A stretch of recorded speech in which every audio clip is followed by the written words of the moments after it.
આગળ સમાચારમાં વાત કરીએ તો સમાચાર નર્મદાથી સામે આવી રહ્યા છે। એક મહત્વપૂર્ણ સમાચાર કહી શકાય। સાંસદ મનસુખ વસાવા આક્રમક બન્યા છે। સાથે જ જંગલમાં ઘાસ કાઢવાની દવા બંધ કરવા માંગ કરવામાં આવી છે। રાસાયણિક દવાઓનો ઉપયોગ બંધ કરવા કહ્યું છે।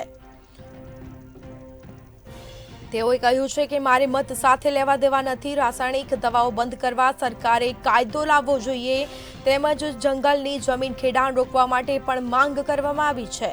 તો જંગલમાં નવું ખેડાણ રોકવા માટે સરકારે કાયદો લાવવો જોઈએ તેવું મનસુખ વસાવા દ્વારા કહેવામાં આવ્યું છે। સાંસદ મનસુખ વસાવા આક્રમક બન્યા છે। તો કહી શકાય કે જંગલમાં ઘાસ કાઢવાની દવા બંધ કરવા માટે હાલ માંગ કરવામાં આવી છે। અને તેઓએ કહ્યું છે કે મારે મત સાથે લેવા દેવા નથી। રાસાયણિક દવાઓ બંધ કરવા માટે સરકાર કાયદો લાવે તે મહત્વનું છે। તો જંગલમાં ઘાસ કાઢવા માટે રાસાયણિક દવાઓનો ઉપયોગ થાય છે। પાકને બચાવવા માટે ખેડૂતો રાસાયણિક દવાઓનો ઉપયોગ કરે છે।